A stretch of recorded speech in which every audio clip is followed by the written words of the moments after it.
नमस्कार, मैं हूं रविंद्र जैन और आप देखना शुरू कर चुके हैं सबकी खबर।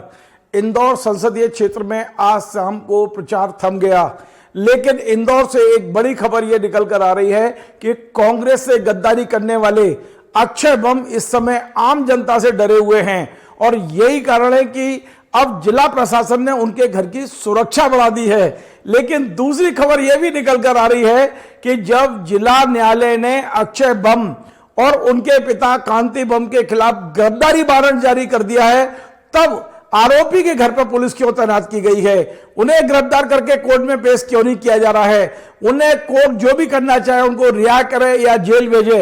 लेकिन आप मुझे बताइए, अक्षय बम और उसके पिता कांति बम अपने निवास पर हैं। मैं इसलिए कह रहा हूं कि जब उनके निवास की सुरक्षा बढ़ाई गई है तो निश्चित तौर पे वो निवास पे हैं, इसीलिए सुरक्षा बढ़ाई गई है। और यदि वे निवास पर है तो वही पुलिस जो उनकी सुरक्षा कर रही है वो इन्हें गिरफ्तार क्यों नहीं कर रही है? यह सवाल इस समय केवल मध्य प्रदेश नहीं पूरे देश में पूछा जा रहा है।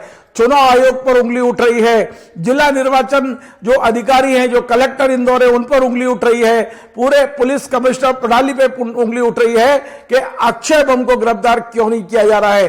और आप और हम सब जानते हैं, अक्षय बम इस समय इंदौर के 27 लाख मतदाताओं से डरे हुए हैं, भयभीत हैं, छुपके रह रहे हैं, सुरक्षा में जी रहे हैं, क्योंकि उन्होंने जो किया है वो शायद उनका खुद का भी जो एक मन है वो उनको माफ नहीं करेगा, उनके परिजन उन्हें माफ नहीं करेंगे, उनके तमाम दोस्त और रिश्तेदार उन्हें माफ नहीं करेंगे। जिस तरह उन्होंने केवल कांग्रेस के साथ गद्दारी नहीं की है, उन्होंने इंदौर की जनता के साथ गद्दारी की है और ये कई पीढ़ियों तक याद रखी जाने वाली गद्दारी है। आज हम ये जो कार्यक्रम बना रहे हैं उसके पीछे एक ही कारण है। मैं आपको बता दूं कि कांग्रेस ने अक्षय बम को इंदौर से प्रत्याशी बनाया था, उन्होंने अपना नामांकन भी भरा और जब नामांकन वापस लेने की तारीख आई, यानी जब कांग्रेस का कोई दूसरा उम्मीदवार नहीं था, तब अचानक भारतीय जनता पार्टी से मिली भगत करके अक्षय बम ने अपना नामांकन वापस ले लिया और एक तरह से इंदौर की जनता का मत अधिकार छीन लिया गया। और इसके बाद इंदौर के ही जो नेता हैं उनकी सिफारिश पर अक्षय बम और उनके पिता कांति बम के घर पर सुरक्षा बढ़ा दी गई। अब दूसरा मामला यह है कि जब अक्षय बम ने नामांकन भरा, उसके बाद जिला न्यायालय ने एक 17 साल पुराने मामले में अक्षय बम को 307 का मुलजिम बना दिया। ये केवल कोई सरकार ने नहीं बनाया, पुलिस ने नहीं बनाया, ये जो मुलजिम बनाया है वो न्यायालय ने बनाया है। और कल यानी कि शुक्रवार को 10 मई को जो इंदौर न्यायालय है, जिला न्यायालय, उनने अक्षय बम और उनके पिता के गिरफ्तारी वारंट जारी कर दिए हैं। इस गिरफ्तारी वारंट के बाद पुलिस को, क्योंकि आचार संहिता चल रही है, आचार संहिता में जितने भी जो आरोपी होते हैं, खासकर क्रिमिनल, क्योंकि ये जो आरोप वारंट जारी हुआ वो क्रिमिनल में हुआ है, हत्या का प्रयास, अटेम्प्ट टू मर्डर की धाराएं उनके ऊपर लगाई गई हैं। और क्रिमिनल को यदि कोई वारंट है तो मतदान से पहले, चुनाव से पहले उन्हें जेल में डाला जाता है, गिरफ्तार किया जाता है। आज सवाल यह उठ रहा है कि आखिर इंदौर पुलिस कमिश्नर उन्हें गिरफ्तार क्यों नहीं कर रहे हैं और गिरफ्तार करने के बजाय उनके घर सुरक्षा बढ़ा दी गई है, उनकी सुरक्षा में पुलिस तैनात कर दी गई है। तो यह बात निकल कर आ रही है कि एक और अक्षय बम इंदौर की जनता से, इंदौर के मतदाताओं से भयभीत हैं, पुलिस के संरक्षण में रह रहे हैं, तो दूसरी ओर इंदौर पुलिस भी किसी अज्ञात भय से भयभीत है और बम को गिरफ्तार नहीं कर रही है। उसे भी बम के पीछे जो लोग खड़े हैं उनसे डर लग रहा है। यदि ऐसा ही चलता रहा तो हमें नहीं लगता कि आचार संहिता का सही पालन होगा, हमें नहीं लगता कि जिला कोर्ट ने जो आदेश दिया उसका सही पालन होगा। आज इस पूरे मामले पर हमने इंदौर के जाने माने जो वकील हैं अजय वागड़िया जी, उनसे बात की है। और मैं आपको बता दूं, ये वही अजय वागड़िया जी हैं जो कुछ दिन पहले तक अक्षय कांति बम के खुद के एडवोकेट थे, उनके प्रकरण देखा करते थे।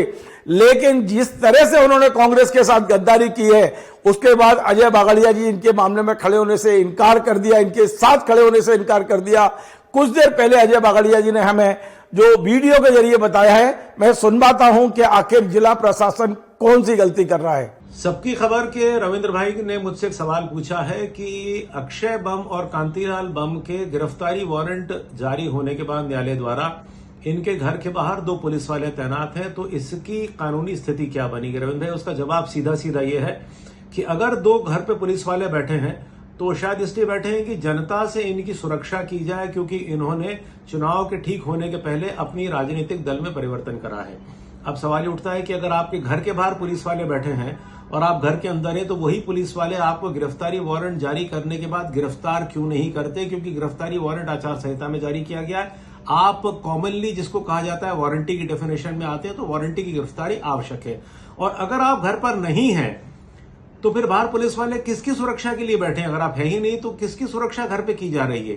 तो दोनों ही परिस्थितियों में मुझे तो इस वक्त प्रशासन की सोच बूझ और समझ पे हंसी आ रही है।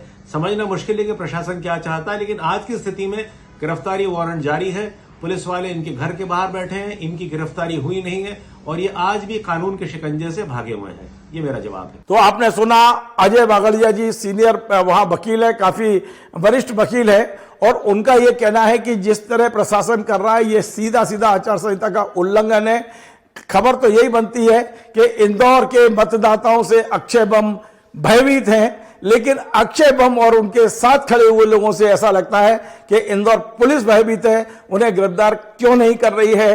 क्या फिर कोर्ट की फटकार के बाद पुलिस उन्हें गिरफ्तार करेगी? क्या कोर्ट इसमें कोई संज्ञान लेगा?